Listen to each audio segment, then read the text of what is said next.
Hello everyone, welcome to QA Secret. Today we'll start our course Selenium with Java. So in this course we'll discuss on all the functionalities and core concepts related to WebDriver, and after this we'll build a sample framework for our demo web application by applying our learnings. So let's start. So in this video I'll discuss on the following things. One is what is Selenium, what is our browser driver, what are the core components of Selenium, what is the architecture of Selenium, and after that I will guide you on the environment setup part. So basically Selenium is an umbrella project with main three core components. One is Selenium WebDriver, Selenium IDE, and Selenium Grid. So what is Selenium WebDriver? So Selenium WebDriver is the API which is used to automate browser based web applications. So it's actually provide a language specific bindings to drive the browser automation. So that is Selenium WebDriver and Selenium IDE. So if you want to create a quick bug reproduction script, so by using Selenium IDE we can record our browser actions, and we can also play back those interactions with the browser. So Selenium IDE is basically a plugin or a extension in Chrome which we can use, and we can record and play back the interactions with the browser. So I can show you one practical example using Selenium IDE. So if you go to the official site of Selenium Dev, so here if you go to the Selenium Dev site, and if you go to Selenium IDE, here you can see the documentation how to record and how to install that plugin on the browser. So I have already installed the plugin. So if you see here in under plugins, when I click this plugins link, and I can see Selenium IDE is already installed. You can also install on your browser by going to the Chrome Web Store and search for the plugin Selenium IDE and add to the your browser. So it is also available for Firefox and Edge also. So you can install that IDE. So and I can show you a quick demo. So what I can do, so click on Selenium IDE, and here it will ask for record a new test in a new project. So I am clicking that one. So I am giving a project name called Selenium Automation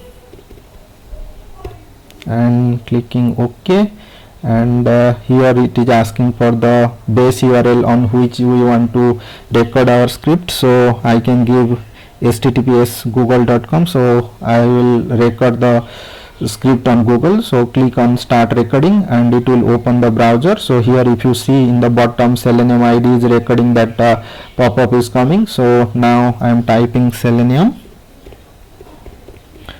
and hit return, and it is going to this Selenium site, and I want to stop the recording. So if I go to Selenium IDE, Selenium Automation, and I can, if you see this red icon, you can stop the recording.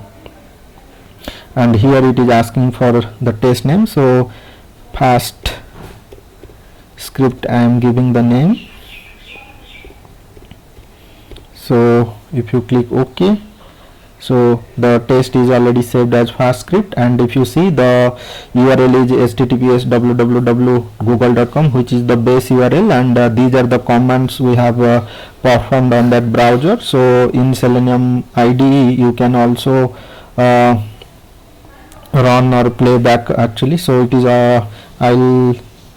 I'll just play the recorded script. So if you see it open the browser, and the test cases got passed. So if you see the right symbol is there, so the test case whatever we recorded it passed. So there are lot of features in Selenium IDE also, means basically it use this tool while doing a POC for a new web application for which the automation framework to be built. So how to choose, means there are a lot of automation tool like Cypress, Playwright, Selenium.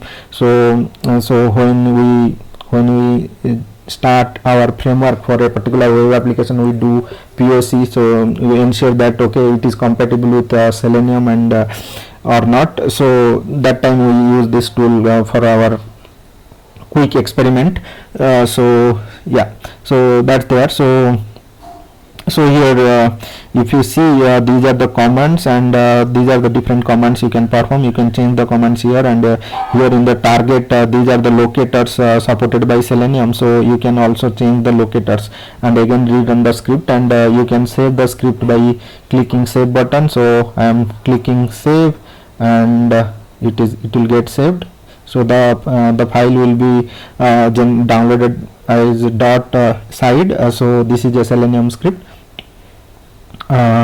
So that's it, because I will not discuss more on this Selenium IDE, because we will not use this tool in our course. So that's quick introduction on Selenium IDE. So I'm closing this project, and I'm going to my notes.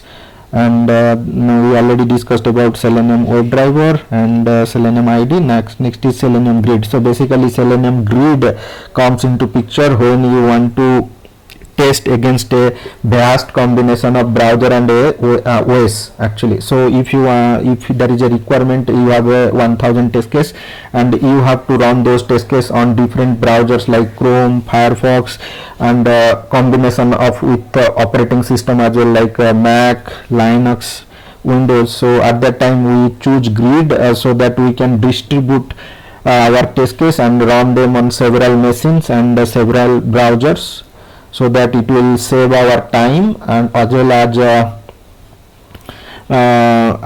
it will save lot of time, as well as it will ensure that our test script is running fine in all different browsers.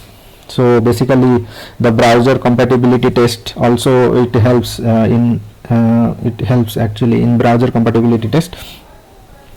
So we will discuss more on Selenium Grid towards the end of our chapter, where we will use Selenium Grid and creating Docker images, and creating hub and node, and running our test cases on various operating system and various combination of browsers. So that we'll discuss. So here I mentioned about Selenium history, so I will not go in details to this Selenium history, but I can just give one brief introduction. Like so Selenium was developed by Jason Huggins in 2004 as a internal tool at ThoughtWorks, and the initial version of Selenium was called Selenium Core, which is a JavaScript library that impersonates user actions in web application. And in 2006 Selenium RC was introduced, and which is used to write tests in various programming languages. And in 2008 Simon Stewart developed Selenium WebDriver, which is aimed to address the limitation of RC, and which is more modern and efficient approach to browser automation by direct interacting with browser native support. And after that Selenium gained a rapid popularity and became the de facto standard for browser automation. In 2011 Selenium merged with WebDriver, combining the best features of both the tools. This unified project was named as Selenium WebDriver and became the flagship component of Selenium. After that Selenium Grid was introduced as part of Selenium project. So it enables distributed testing by allowing users to execute tests across multiple machines and browsers simultaneously. And today it is one of the most widely used testing tools for web automation. So let's understand the architecture of Selenium. So in this diagram there are three main layers. So one is a script layer, one is driver layer, and one is browser layer. So the WebDriver script, which is written in Java, sends commands to the browser driver layer using W3C WebDriver specification as JSON messages over HTTP,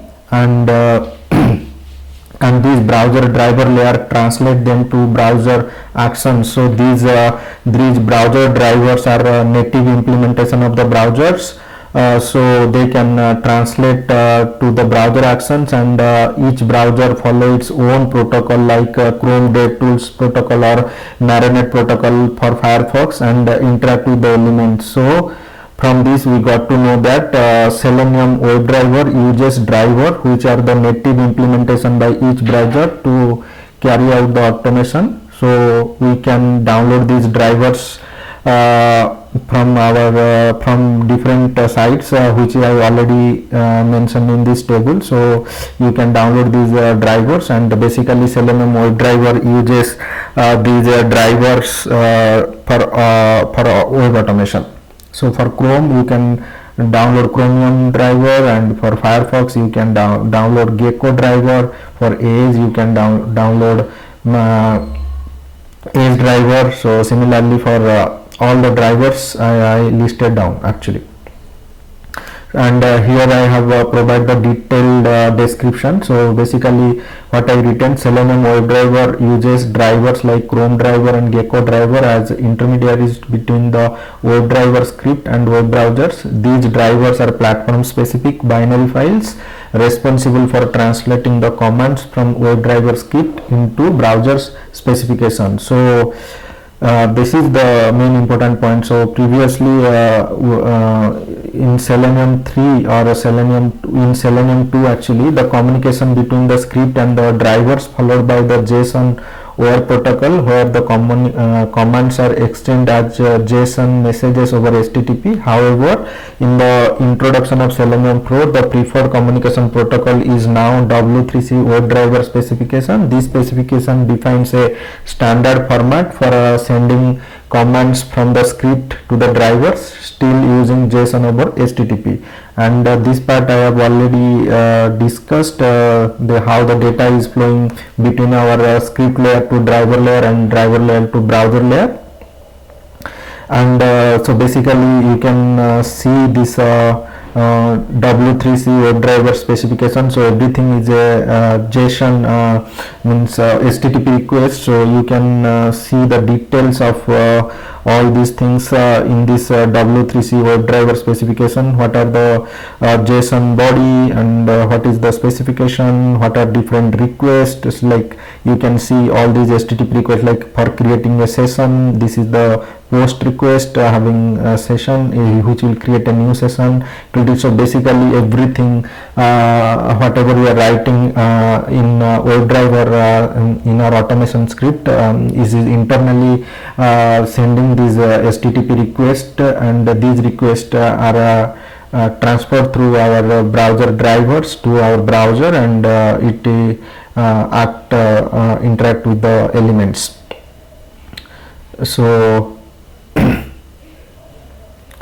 So that is already explained, and this table specifies like what are the different drivers used for different browsers. So if you want to automate Chrome browser, then you have to download Chromium browser.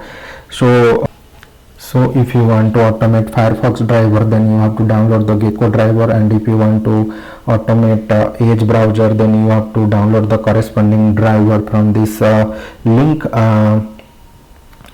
So coming to the next section, unable to locate driver error. So this error especially you used to get when we set the wrong path for the driver in Selenium 3, but in Selenium 4 there is no need to set the system path for the driver. Selenium Manager actually handles this automatically. So here I have mentioned the root cause that why this error comes. So though Selenium WebDriver support all major browsers, in order to drive requested browser, Selenium needs to send commands it by executable driver. This error means the necessary driver could not be found by any of the following means Selenium attempts to use. So basically people uses one of these three. So Selenium, when Selenium will throw this error, it will fast check, okay, the driver location is specified in the service class, no, and is there any third party driver manager is installed in the system, no,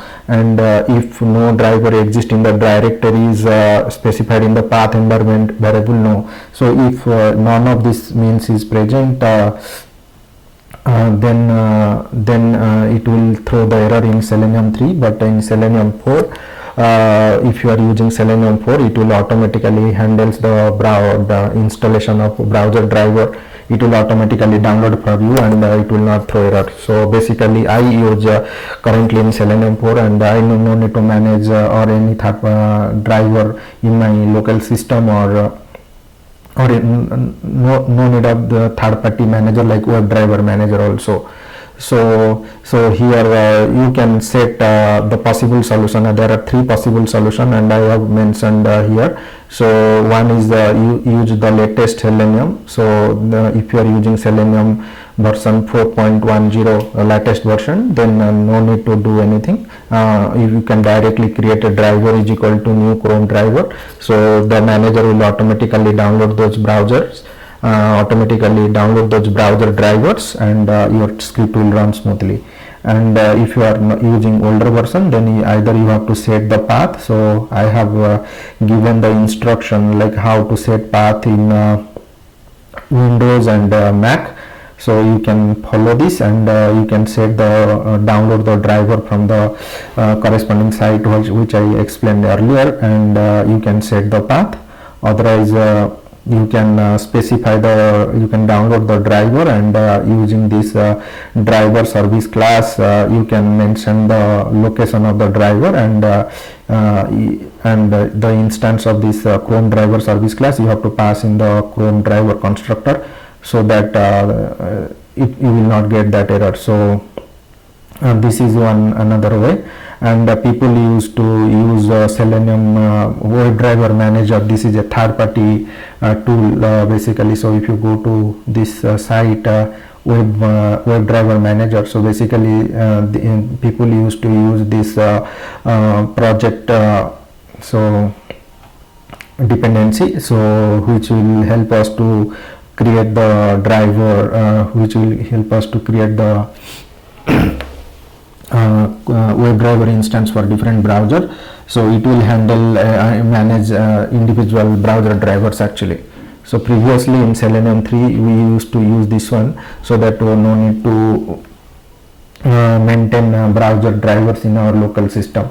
So now in Selenium 4 this is also not needed. So we can directly use Chrome driver is equal to new Chrome driver. Our manager Selenium manager will handle those things. So that's there. So from the next video we'll go through individual chapters, and we'll study the basics of Selenium WebDriver. So before that we have to set up our environment, so that whenever we read some theory we will do some practicals, because the theory will be always boring. So we have to do some practical. So when we are reading some concept, first we will read that concept, and after that we will do some program. So in this series I am using JDK 11, because on September 30, 2023 Java 11 will be the minimum version supported by Selenium. So for this series I am using Java 11. So you can install Java 11 on your system, and you can use for the project. And in this tutorial I will be using IntelliJ Community Edition for coding. So I am using this IntelliJ IDEA editor. So if you can see, I have already installed IntelliJ IDEA, and you can download the IntelliJ IDEA by link provided here. I have provided the link. So if you are using Windows operating system, you can go to this and you can download this community edition. So do not download this ultimate. You have to download from community edition, which is open source and free. So you can download this one.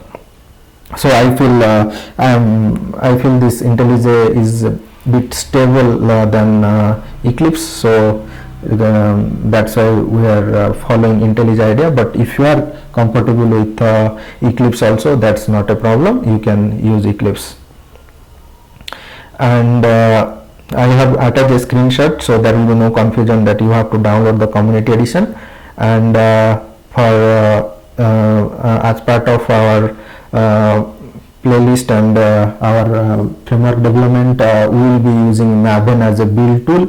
So here I will be using Maven, so which will be actually and which will be open source build tool by Apache actually, and I think everybody knows this one. So we will use Maven here, and unit testing framework I will use TestNG for unit testing, and I am using Assergel library for assertion, but we can also use TestNG and JUnit also, but in this playlist I will be mostly using TestNG for unit testing, Assergel library for assertion, and build tool as Maven. So I have already created one project for our playlist. So if I close this one, so this is the project I have created, Selenium automation, and I will attach the pom.xml file so that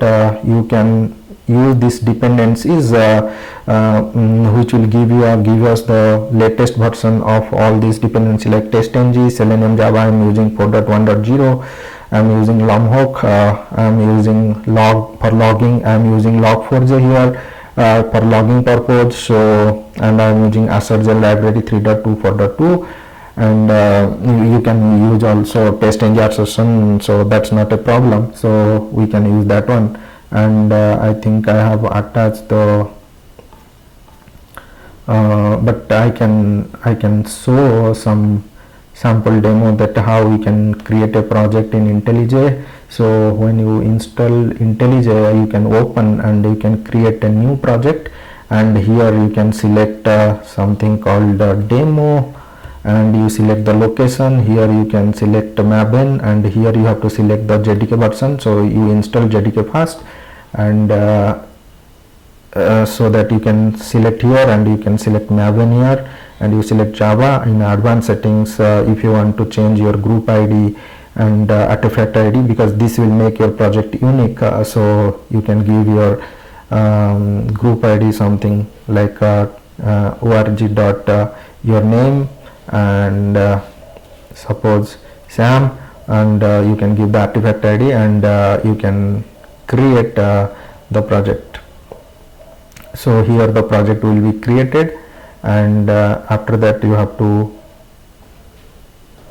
to create the pom.xml. So here the pom.xml is already generated, so I will be providing the dependencies, so you can just add those dependencies. So if I go to Selenium automation, open in new tab, and I'll copy these dependencies,